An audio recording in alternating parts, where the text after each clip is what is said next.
तो hey guys, finally physics 360 series आ चुकी है, जिसका आप सबको बेसब्री से इंतजार था। जिसमें मैंने ये बोला था कि इस सीरीज के अंदर तुम्हें क्या मिलेगा। तो इसके अंदर तुम्हें फिजिक्स के जितने भी सारे चैप्टर है, उससे जो भी इंपॉर्टेंट टॉपिक्स है according to previous year analysis, उसके बारे में मैं एक्सप्लेन करूंगा विद थ्योरी। और उसके साथ ही मैं कुछ प्रीवियस ईयर क्वेश्चन भी लेकर आया हूं, और साथ ही मैं कुछ टिप्स एंड ट्रिक्स भी बताऊंगा, जिससे तुम्हें फिजिक्स को समझने में काफी हद तक हेल्प मिलने वाली है।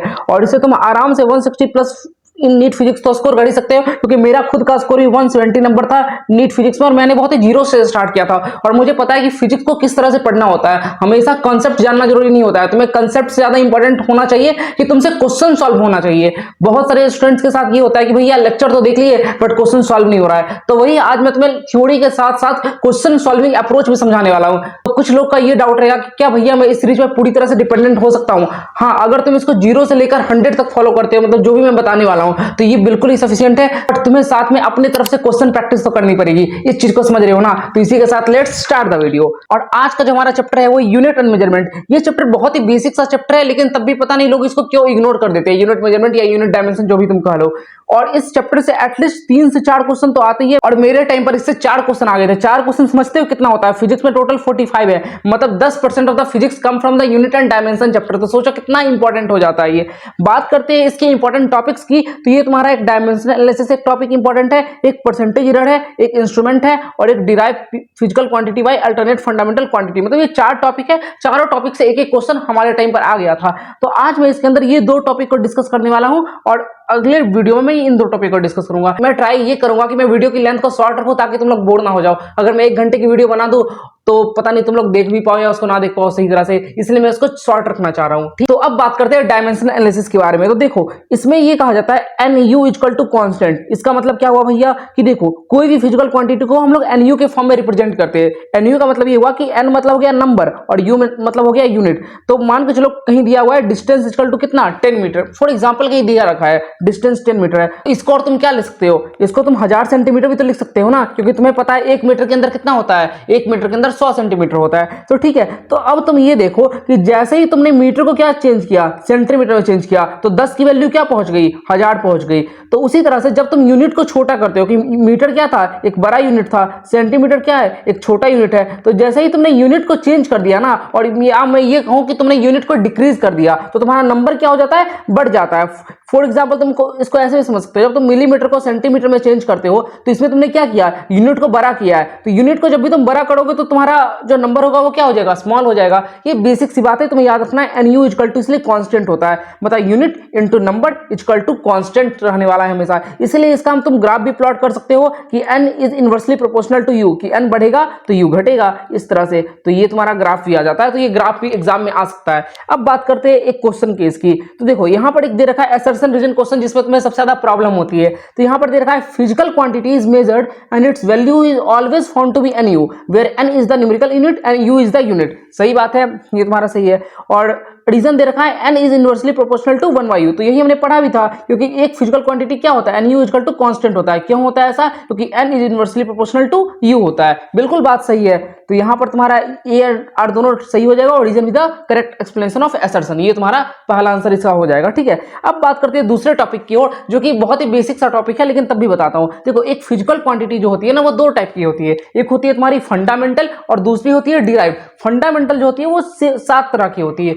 For example, mass, length, temperature, kelvin, ampere, और ये हो गया मोल। ये छोटा वाला m है, तो इसका मतलब मोल हो गया। ठीक है, और एक होता है कैंडेला। तो यहां पर ये 6 जो क्वांटिटी होती है, इन सब के बारे में तुम्हें पता होता है, लेकिन कैंडेला जो है वो तुम लोग भूल जाते हो। तो कैंडेला को याद रखना है, हो सकता है नीट एग्जाम में ये आ जाए। और ये किसके लिए होती है, लिमिनस इंटेंसिटी के लिए होती है। ये तुम्हें याद रखना है, इसको इसलिए मैंने रेड कलर से हाईलाइट कर दिया है। ठीक है, अब बात करें डिराइव्ड फिजिकल क्वांटिटी, भैया ये क्या होती है? तो इसका कोई फिक्स नंबर नहीं होता। जैसा मैंने ये बताया कि फंडामेंटल क्वांटिटी 7 ही होने वाली है, लेकिन डिराइव क्वांटिटी का नंबर उससे ज्यादा भी हो सकता है। तो कुछ भी हो सकती है। For example, force, acceleration, speed. जैसे स्पीड क्या होता है, मीटर पर सेकंड होता है, तो इसमें तुम्हें मीटर को भी लेना पड़ गया, टाइम को भी लेना पड़ गया। तो डिराइव क्वांटिटी वो चीज होती है जिसके अंदर 2-3 फंडामेंटल क्वांटिटी को यूज करके उसको अप्लाई किया जाए। जैसे एक्सेलरेशन हो गया, तो इसके अंदर मीटर भी है और 2 सेकंड भी है। फोर्स हो गया, तो इसके अंदर मास भी आ गया। मतलब डिराइव क्वांटिटी क्या होती है, फंडामेंटल से ही डिराइव्ड होती है। तो इसलिए मैंने ये एरो लगा दिया है, तो तुम इस एरो का मतलब समझ पा रहे होगे। ठीक है, अब बात करते हैं आगे की तरफ। तो अब एक टॉपिक आता है डायमेंशनलेस फिजिकल क्वांटिटी। टॉपिक और नीट एग्जाम में काफी क्वेश्चन आते हैं और आई थिंक इस बार भी नीट एग्जाम में इससे एक क्वेश्चन तो आना ही आना है। तो इसकी मैं बात करूं तो एंगल और सॉलिड एंगल,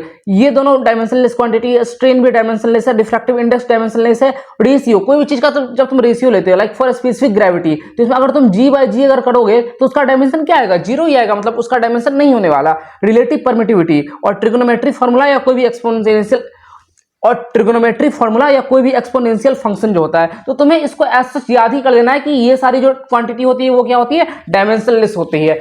एज सच तुम इसको समझ सकते हो कि फॉर्मूला क्या होता है, बट मैं बोलूंगा ज्यादा डीप में मत जाना, टाइम वैसे ही कम है, तुम्हें एज सच इसको याद कर लेना है। इसमें भी सबसे इंपॉर्टेंट चीज ये है कि एंगल और सॉलिड एंगल इन दोनों के पास यूनिट होती है, लेकिन तब भी ये डायमेंशनलेस होते हैं। ये काफी ज्यादा इंपॉर्टेंट चीज होती है, इसलिए इस पर नीट 2022 में एक क्वेश्चन भी आया था कि plane angle and solid angle इसके पास क्या होती है, डायमेंशन होती है, तो डायमेंशन तो नहीं होती भैया, तो या तो 2 होगा या तो 3 होगा, लेकिन इसके पास यूनिट होती है, तो हाँ यूनिट तो होती है, तो इसका आंसर 2 चला जाएगा। तुम देख रहे हो इस क्वेश्चन को तुम 10 सेकंड के अंदर सॉल्व कर सकते हो अगर तुम्हें ये बेसिक कॉन्सेप्ट आता हो, और तुम बोलते हो भैया फिजिक्स बहुत लेंदी होती है, फिजिक्स बहुत ही टफ होती है। तो इस तरह से ही इस सीरीज के अंदर मैं सारे कॉन्सेप्ट को एकदम सिंपली तरह से ब्रेक करूंगा और बताऊंगा कि नीट एग्जाम में तुम क्वेश्चन को किस तरह से सॉल्व कर सकते हो। ठीक है, एक और पॉइंट यहां बताना चाहूंगा कि जो भी यूनिटलेस फिजिकल क्वांटिटी होती है ना, ऐसा कोई क्वांटिटी जिसका यूनिट ही ना हो, तो उसका कभी डायमेंशन भी नहीं हो सकता। जैसे ये बताया कि डायमेंशनलेस क्वांटिटी के पास यूनिट हो सकती है, तुमने देख लिया डायमेंशनलेस है तो यूनिट हो भी सकता है, नहीं भी हो सकता है, लेकिन अगर कोई क्वांटिटी यूनिटलेस है ना तो उसका डायमेंशन तो कभी हो ही नहीं सकता। इस पर भी स्टेटमेंट क्वेश्चन आ सकता है, तो इसके लिए तुम प्रिपेयर रहना। ठीक है, अब बात करते हैं अगले क्वेश्चन की ओर, जो कि लिखा गया ए यूनिटलेस क्वांटिटी। तुम बताओ इसका आंसर क्या होना चाहिए, तुम इसका आंसर कमेंट करना, मैं अभी नहीं बताऊंगा, और या फिर मैं पिन कमेंट कर दूंगा, लेकिन ये आंसर तुम्हें देना है सॉल्व करके। ठीक है, अब बात करते हैं कुछ बेसिक डायमेंशन जो कि तुम्हें याद करने ही चाहिए।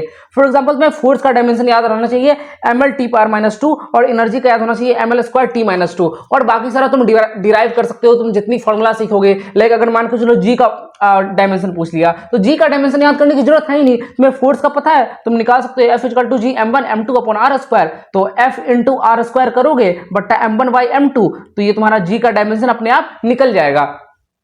समझ रहे हो ना कि तुम्हें डायमेंशन कैसे निकालना है। अगर नहीं समझ में आ रहा तो मैं फिर से एक्सप्लेन कर देता हूं इसे। फॉर एग्जांपल क्या होता है, F मास इंटू एक्सेलरेशन होता है, तो m का तो m ही रहेगा, एक्सेलरेशन का मैंने क्या बताया था LT-2, तो ये क्या आ जाएगा mLT/-2, ये तुम्हारा हो गया फोर्स का। अब बोलोगे भैया एक्सेलरेशन का आपने कैसे निकाला, तो एक्सेलरेशन इक्वल टू क्या होता है, change in velocity upon time, तो वेलोसिटी का क्या होता है मीटर पर सेकंड अपॉन सेकंड, तो क्या होगा मीटर पर सेकंड स्क्वायर, तो ये तुम्हारा क्या निकलेगा LT/-2, तो तुम्हारा एक्सेलरेशन का क्या आया LT/-2। तो इस तरह से तुम्हें डायमेंशन को डिराइव करना सीखना है, क्योंकि स्टूडेंट्स क्या करते हैं ना, वो सारे क्वांटिटी को रटते रहते हैं कि भैया मैं इसका डायमेंशन रट रहा हूँ, उसका डायमेंशन रट रहा हूँ। कोई एक नोट्स कहीं से ले लेंगे, उसमें 50 तरह का डायमेंशन लिखा होगा और उसको रटने लग जाएंगे। अरे यार इतना कैसे रट पाओगे, ये चीज प्रैक्टिकली पॉसिबल ही नहीं है। काम वो करो जो कि पॉसिबल हो सके, इस बात को समझो। तो ठीक है, तुम्हें इतनी सारी चीजों को नहीं रटना, तुम्हें क्या करना है, तुम्हें बस बेसिक चीजें रटनी है, तुम्हें फॉर्मूला याद होने चाहिए और तुम्हें उसको डिराइव करना आना चाहिए। दैट्स इट, इतना ही जरूरी होता है। वरना तुम क्या करोगे, एग्जाम में रट के तो चले जाओगे, वहां जाके कुछ कंफ्यूज कर गए, L² की जगह L-2 कर दिए, तो हो गया तुम्हारा आंसर गलत, और ऑप्शंस तो ऐसे रहेंगे ही रहेंगे। तो समझ रहे हो ना मैं क्या कहना चाहता हूं, कि तुम्हें रटना नहीं है, तुम्हें फॉर्मूला याद रखना है और उससे डिराइव करना सीखना है। ओके, अब एक चीज दी रहती है कहीं जगह पर कि ग्रेडियंट, कि भैया ग्रेडियंट क्या होता है, तो कहीं पर भी ग्रेडियंट आ जाए ना तो उसका मतलब होता है पर लेंथ। जैसे अगर फोर्स ग्रेडियंट हो गया तो क्या हो जाएगा, फोर्स पर लेंथ हो जाएगा। तो याद रखना कि पर लेंथ को ही ग्रेडियंट कहते हैं, इस चीज को बस याद रखना। और ये PW का ही एक चार्ट है जो कि मैंने वहां से उठाया है, तो यहाँ तुम जैसे देख सकते हो ये फोर्स है, तो फोर्स से कितनी टाइप की क्वांटिटी डिराइव हो सकती है वो यहाँ पर एक्सप्लेन किया गया। तो ये बहुत ही शॉर्ट होगा, आई थिंक तुम्हें नहीं दिख पा रहा होगा, तो मैं इसको अपने टेलीग्राम चैनल पर अपलोड कर दूंगा। जो लोग अभी तक मेरे टेलीग्राम चैनल को वैसे ज्वाइन नहीं किए वो ज्वाइन कर सकते हैं, लिंक डिस्क्रिप्शन में मैंने दे रखा है। तो ठीक है, तुम इसको कर सकते हो।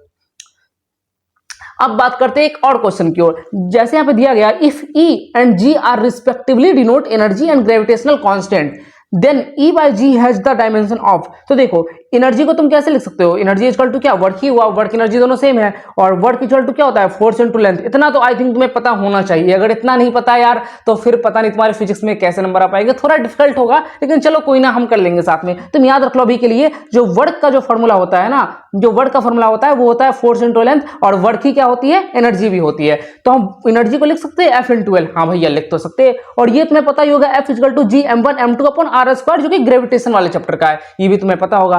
तो अब तुम्हें क्या करना है, तो तुम इस तरह से लिख सकते हो ना, G=F×r², ये इधर चला गया और ये वाला नीचे आ गया। इतना समझ में आ रहा होगा, आई थिंक बेसिक मैथ चल रही है अभी। तो देखो अब तुम्हें क्या करना है, अब तुम्हें E/G निकालना है ना, तो F×L ऊपर लिख दो और इधर क्या लिख दो, इसको नीचे ले आओ। तो अब तुम देखोगे F से एफ से एफ कट गया और L into M one upon R into R, ये सब तुम करोगे तो फाइनली तुम्हारा ये आंसर निकल के आ जाएगा। मतलब इसके लिए तुम्हें रटना नहीं है कि भैया जी का डायमेंशन क्या होना चाहिए, ई का डायमेंशन क्या होना चाहिए। तुमने देखा मैंने यहाँ पे कोई भी चीज रट्टाफिकेशन वाली लगाई नहीं लगाई। तुम्हें क्या करना है, बस कॉमन सेंस लगाना है, L upon R square upon M one by M two. तो एल का क्या हो जाएगा, ऑब्वियस सी बात है एल होगा, और ऊपर से R इंटू आर, ऊपर में M1 M2 चला जाएगा। अब तुम खुद देखो R का और L का दोनों का मतलब तो सेम ही है, L का मतलब भी लेंथ हो गया, R का मतलब भी लेंथ हो गया, तो L से R तुम काट सकते हो। इस चीज को समझो, L से R काटा जा सकता है क्योंकि यहां पर ये डायमेंशन हम लोग निकाल रहे हैं, हम लोग डायरेक्ट कोई फॉर्मूला नहीं निकाल रहे हैं। तो इसलिए तुम्हारा क्या आ जाएगा, M1 into M2 upon R, तो तुम्हारा ये आंसर आ जाने वाला है। तो ठीक है, समझ में आ रहा है ना तुम्हें इस तरह के क्वेश्चन को कैसे सॉल्व करना है। L से R क्यों कटा, इस चीज को समझ में आना चाहिए क्योंकि यहां पर हम डायमेंशन निकाल रहे हैं और L का डायमेंशन भी L है और R का डायमेंशन भी तुम्हारा L है।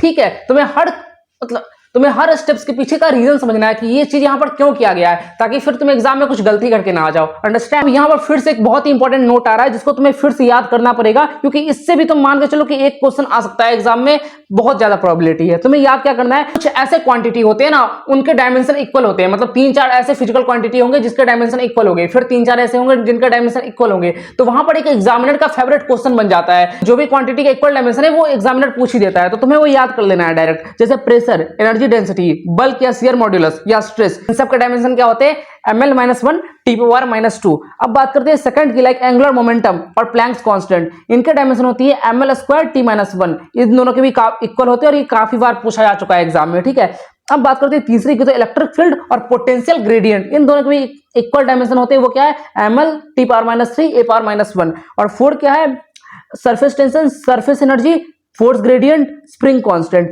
इन सब का भी सेम होता है ml0 T⁻²। तो तुम्हें ये सब अच्छी तरह से याद कर लेना है, क्योंकि एट द एंड में बताऊं तुम्हें नंबर चाहिए और तुम्हें याद करना ही होगा। ये मत सोचना कि भैया फिजिक्स है तो याद कैसे करूं, नहीं यार, तुम ज्यादा कॉन्सेप्ट से मत जाओ, तुम्हें बहुत टाइम लग जाएगा अगर तुम चीजों को डिराइव करोगे, चीजों को निकालने जाओगे खुद से। तो जो चीजें मैं बता रहा हूं उसको फॉलो करो, जो मैं बोलता हूं तुम्हें याद करने को वो तुम्हें याद कर लेना चाहिए, जैसे ये। और जो मैं बोल रहा था कि तुम्हें सारे डायमेंशन याद नहीं करने, तुम्हें बस कुछ स्पेसिफिक याद करने, तो वो स्पेसिफिक वाले ये है, तुम्हें बस इस पेज को याद करना है। इतना तो तुम मेरे पे ट्रस्ट कर सकते हो ना यार, तो इसको याद कर लेना। ठीक है, अब बात करते हैं इससे रिलेटेड एक क्वेश्चन की ओर, जो मैं बता रहा था तुम लोग को। तो ये 2008 में आ चुका है, तुम लोग देख सकते हो यहाँ पर। तो अब पूछा गया, which of the following 5 physical parameter have same dimension. पहला एनर्जी डेंसिटी, दूसरा रिफ्रैक्टिव इंडेक्स, तीसरा डाइलेक्ट्रिक कांस्टेंट, चौथा यंग मॉड्यूलस और पांचवा तुम्हारा है मैग्नेटिक फील्ड। तो तुमने यहाँ पर क्या पढ़ा था, एनर्जी डेंसिटी या बल्क या शियर मॉड्यूलस या यंग मॉड्यूलस, दोनों का डायमेंशन क्या होता है, सेम होता है। तो इसका आंसर क्या हो जाएगा, 1 और 4 का डायमेंशन तुम्हारा सेम हो जाएगा, पहला ऑप्शन है। तो तुम खुद सोचो, अगर तुमने इस पेज को याद कर रखा है तो तुम कितनी जल्दी इस क्वेश्चन को सॉल्व कर लिए यार, 10 सेकंड में तुम्हें नहीं लगा। तो ये होती है असली फिजिक्स, ये होता है नंबर लाने का तरीका। ये नहीं कि मतलब किसी भी तरह से कुछ भी रटते जा रहे हैं, जो मन में आया वो पढ़ते जा रहे हैं। पता चला कि ग्रेविटेशन रोटेशन पढ़ रहे हो, उससे क्वेश्चन ही नहीं आ रहा, और तुम बेसिक यूनिट डायमेंशन से क्वेश्चन आ रहा है। अब बोलोगे भैया मुझे पता ही नहीं कि किसका डायमेंशन सेम होता है, अब मैं फॉर्मूला थोड़ी ना याद करूंगा सबका। तो यार तुम्हें सब डायमेंशन याद ही तो नहीं करने है ना, वही तुम्हें बात बता रहा हूं, तुम्हें बस इसके अलावा और कुछ नहीं याद करना। और मैं गारंटी के साथ कह सकता हूं कि अगर कोई क्वेश्चन आएगा ना सेम डायमेंशन वाला, तो वो इसमें से ही आने वाला है। इतना कॉन्फिडेंट हूं मैं कि इतनी सारी चीजों को मैंने एनालाइज किया यार, ऐसे ही मैं कुछ नहीं बोल रहा हूं। ठीक है ना। तो अब बात करते हैं प्रिंसिपल ऑफ होमोजेनिटी की। तो भैया ये प्रिंसिपल क्या है, तो देखो ये प्रिंसिपल ये कहता है कि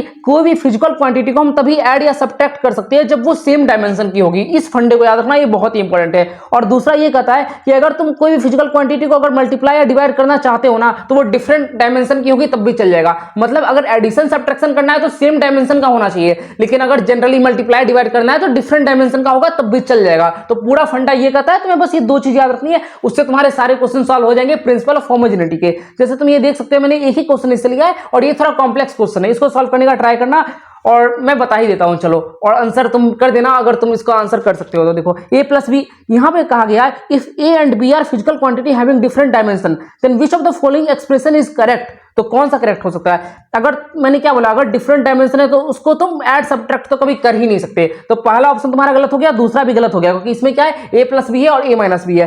तो तीसरा ऑप्शन की बात करें a-b², ये भी नहीं हो सकता, क्योंकि भैया इसमें भी क्या किया गया है, सब्ट्रैक्ट किया गया है। तो आंसर क्या हो जाएगा, 4th हो जाएगा। लेकिन भैया 4th होगा कैसे, 4th में भी तो प्लस आ रहा है, तो इसको तुम्हें थोड़ा तोड़ना पड़ेगा। तोड़ना मतलब देखो क्या लिखा है, ab+b लिखा हुआ है, तो इसको तुम ऐसे लिख सकते हो b × a+1। अब तो ये सही है ना यार। अब देखो b मल्टीप्लाई क्या हो रहा है, b × a हो रहा है, तो b × a तो तुम कर ही सकते हो ना, क्योंकि क्या कहा गया था कि अगर कोई क्वांटिटी का डिफरेंट डायमेंशन है तब तुम उसको मल्टीप्लाई डिवाइड कर ही सकते हो। मतलब तुम्हें इसको ब्रेक करना पड़ेगा, ab+b को तुम्हें लिखना पड़ेगा b a+1, तो तुम्हारा अपने आराम से ये, तो तुम्हारा ये आराम से क्वेश्चन सॉल्व हो जाएगा।